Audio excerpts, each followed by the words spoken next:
maintindihan ng taong bayan din bakit ganun kataas ang sinisigil.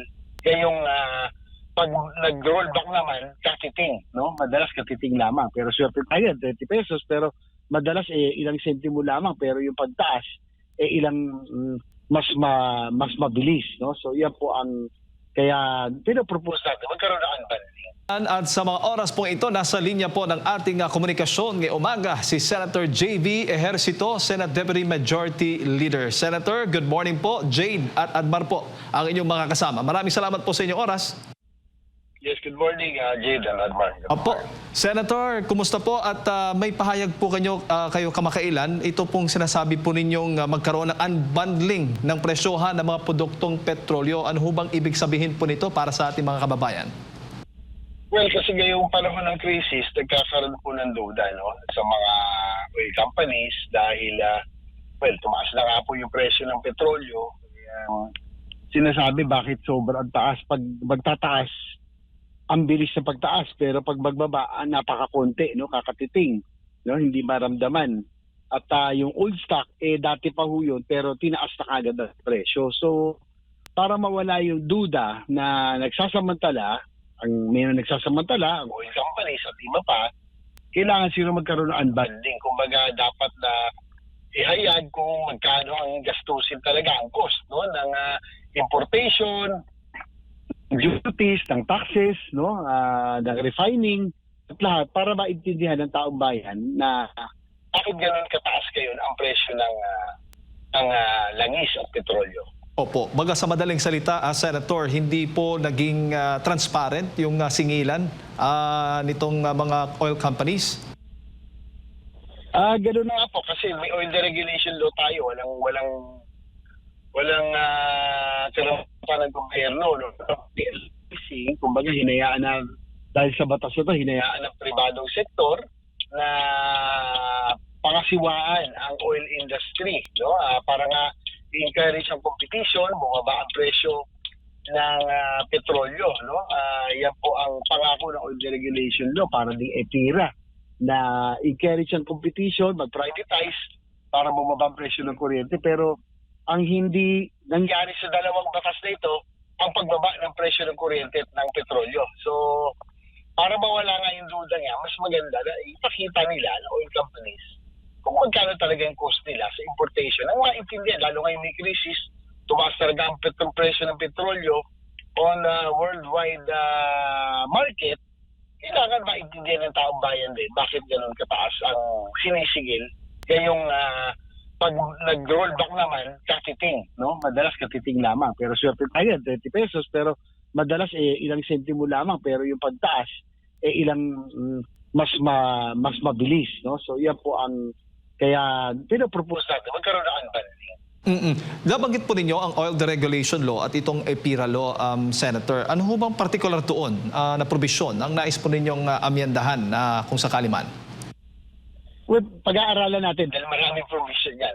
Una-una, yun nga, nabanggit ko na kanina na ang intention maganda para bumaba ang presyo ng langis at ng kuryente, no? Hahayaan ng mga pribadong kumpanya, mga oil industries na sila na ang magdikta, sila na magpangasiwa, magpalakad ng lahat basta pagdating sa oil industry sa power sector. Ang nangyari po, halimbawa sa EPIRA, na-privatize sa NAPOCOR power plants. Noon, lahat ng government-controlled power plants ay privado na ngayon. Dapat may competition, pero ang nangyari po, hindi naman bumaba ang presyo ng kuryente. At ganoon din po sa oil deregulation law, monitoring na po ang gobyerno, wala na po talagang kapangyarihan para kontrolin ang presyo, kaya lang hindi naman bumaba ang presyo ng crudo, no?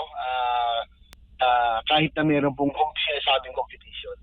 Bago po dumating itong tensyon sa Middle East, Senator, nakikita ho ba ninyo naging epektibo po ang oil deregulation law sa mga nakalipas pong panahon? Meron namang pros and cons yan, no?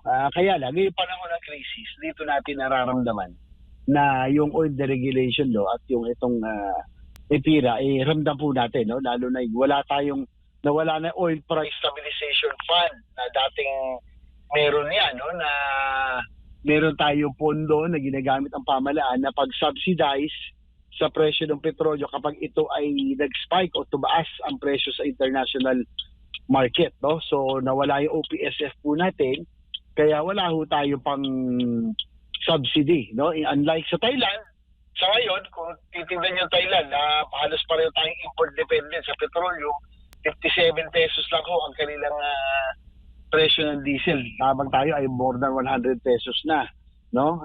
Dahil Meron silang katulad ng Oil Price Stabilization Fund na kinukolekta nila yung buwis kung normal times, pero tuwing panahon ng krisis, ginagamit nila ito pang-subsidize na kanilang petroleum products.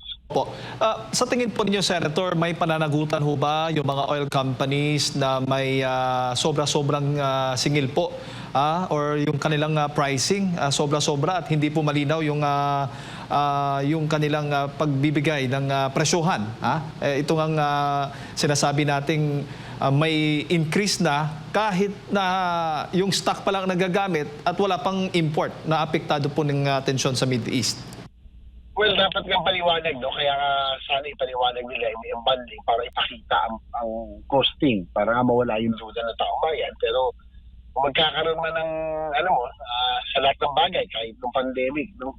Pag may crisis, dapat lahat na nagsasamantala, dapat talagang maparusahan at is unacceptable na merong nagsasamantala, lalo na kung tuwing panahon ng crisis. Opo. Dito naman po sa tugon na ginagawa po ng pamahalaan natin ngayon doon sa mga apektadong tsuper, operator o sa mga kababayan po natin, lalo na po itong pamimigay ng mga cash assistance at fuel subsidy. Ano naman po ang inyong masasabi po nito, Senator? Well, bagamat meron ng initial na pagtulong, no, na may ayuda na para sa transport sector, in particular sa mga drivers ng jeepney, ng buses, pati yung maging mga motorcycle riding, mga riders, no, na mga courier services, motorcycle taxi. Kaya lang, ang sa akin, kung halimbawa ay sususpindihin ang excise taxes, dapat magbenepisyo po ng pagbaba ng petrolyo ang transport sector at ang mga industriya. Nang sa ganoon, dapat ang target natin industry sa transport sector ay tuloy-tuloy na tumatakbo dahil ito po ang hindi tayo pwedeng malumpo dahil kahit na may krisis, dapat ito ang subukan natin na kahit pa paano suportahan sa ganoon, yung trabaho at hanap buhay ng karamihan ay hindi naman masyado maapektuhan. At sa gitna nga po nitong sunod-sunod na oil price hike at may palawagan nga na ibaba yung value added tax o itong VAT. Sa ngayon ho ba kayo dito, Senator? Kung hindi man bawasan, tanggalin. Ano ho bang ang inyo pong pananaw hinggil nga po dito sa panawagang ito? Nasa rekomendasyon po yan ng economic managers, no? Dahil siyempre pag tinanggal mo excise tax, may masasakripisyo na revenue o kita ang gobyerno na ginagamit sa mga programa tulad ng social programs at iba pa. So kailangan mo talagang timbangin ang lahat, no? Dahil kung babawasan mo buwis, may masasakripisyo yung programa. Pero kung sakaling babawasan, gaya na akin nabanggit, ay dapat magbenepisyo ang industriya at yung mga transport sector sa pagbaba ng presyo ng petrolyo dahil sa bunsod ng pagbabawas ng buwis. Opo. Bago ko pa ipasok kay partner Senator, kung hindi VAT ang babawasan, may naiisip po ba kayong iba pang mga paraan para po mapagaan po yung gastusin ng ating mga kababayan ngayon sa gitna nga ng krisis? Yun na nga po ang economic managers po ang niya na may mas makakaalam, no, dahil hindi naman tayo eksperto sa ekonomiya at sa numbers. So kung ano po ang kanilang rekomendasyon, susundin, pag-aaralan natin, no, susuriin, at yun po ang ating pong gagawin, no. Kaya nga nabanggit ko na kanina, nakailang beses na na yung industries and transport sector should continue kung sakaling meron tayong masasakripisyo. So yun lang, dapat yun na mabuhay lalo ngayong panahon ng krisis, parang hanap buhay at trabaho ay tuloy-tuloy.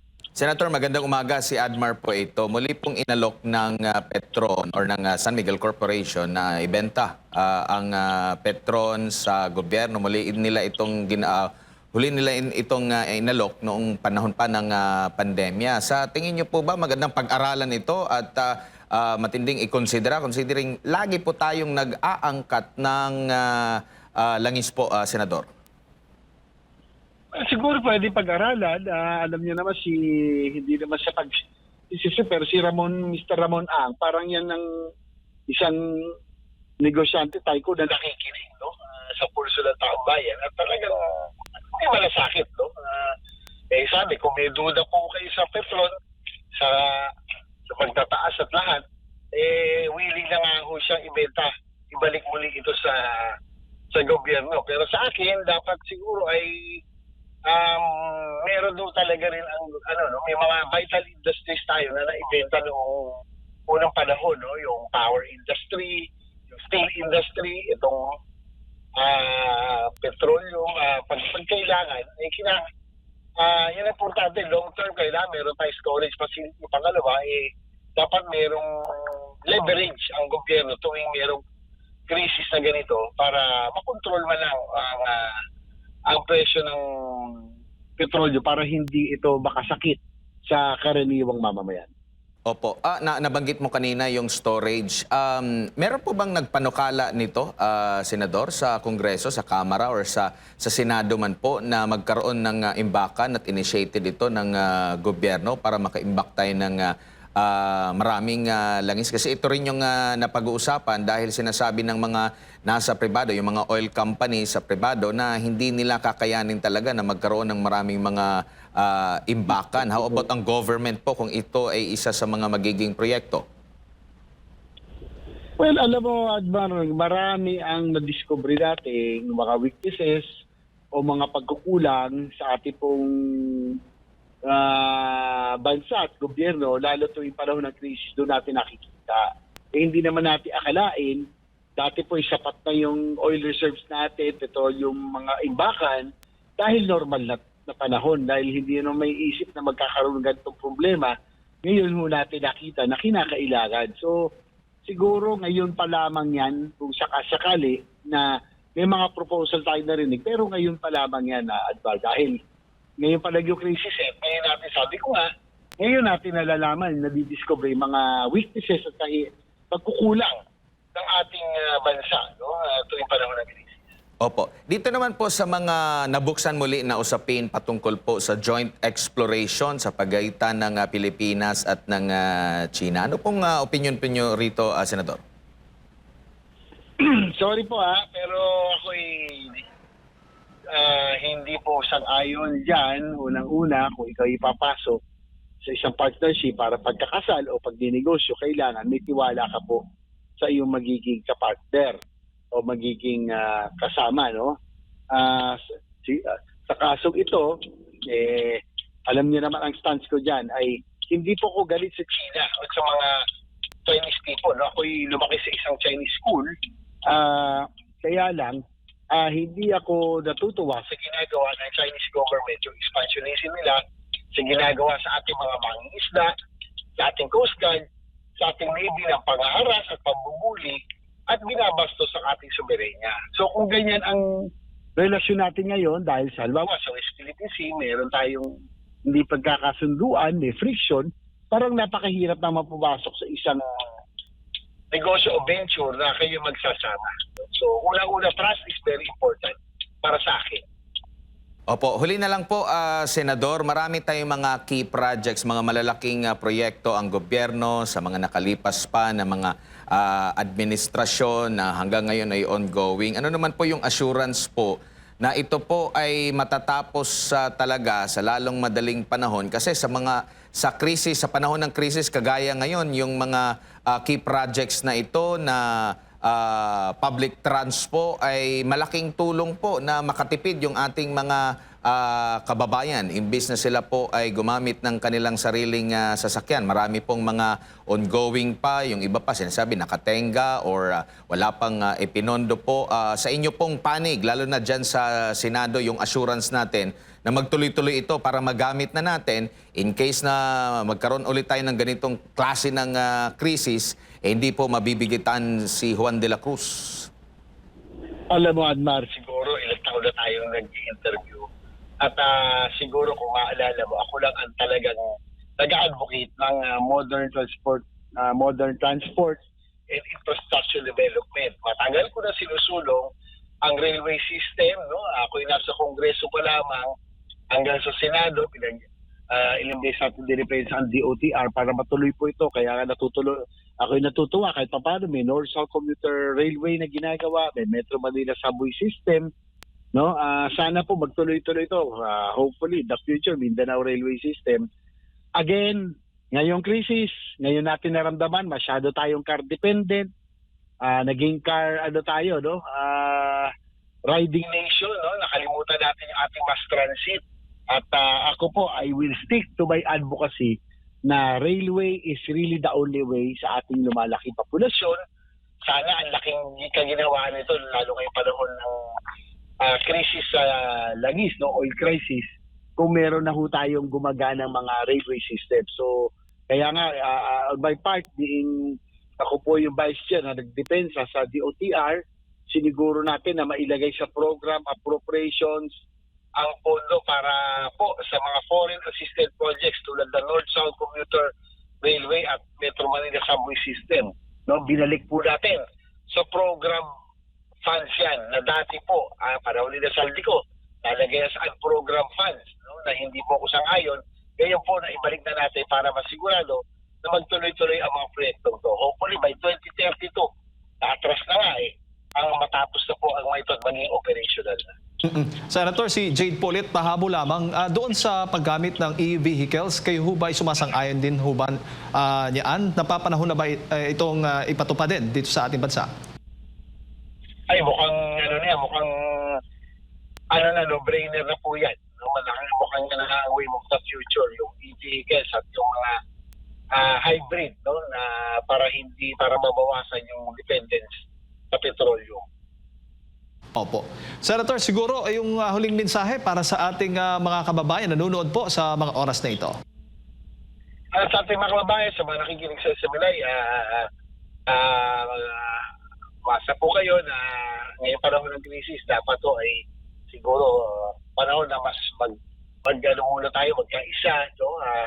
Lagpasan muna natin itong mga hamon, no? Itong mga challenges na ating kinakaharap dahil po sa krisis, no? Para itong pandemic, no? Na sana po maging colorblind muna tayo dahil kailangan ay mag-survive muna tayong lahat po dito. No? Makakasya naman kayo kung ano po ang pinakamakabuti sa ating mga kababayan ay siguro pagtulong-tulungan natin, no, yung kung ano magiging tamang direksyon para po kahit paano hindi masyado mahirapan natin kababayan. Siyempre yan po ang ating pong susuportahan. Kaya yun lamang po.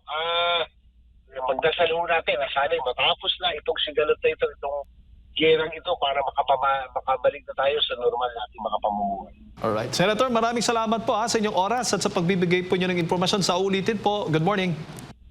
Salamat. Ayun po mga kababayan, si Senator JV Ejercito, Senate Deputy Majority Leader, ating pong nakasama, napakinggan po ngayong umaga.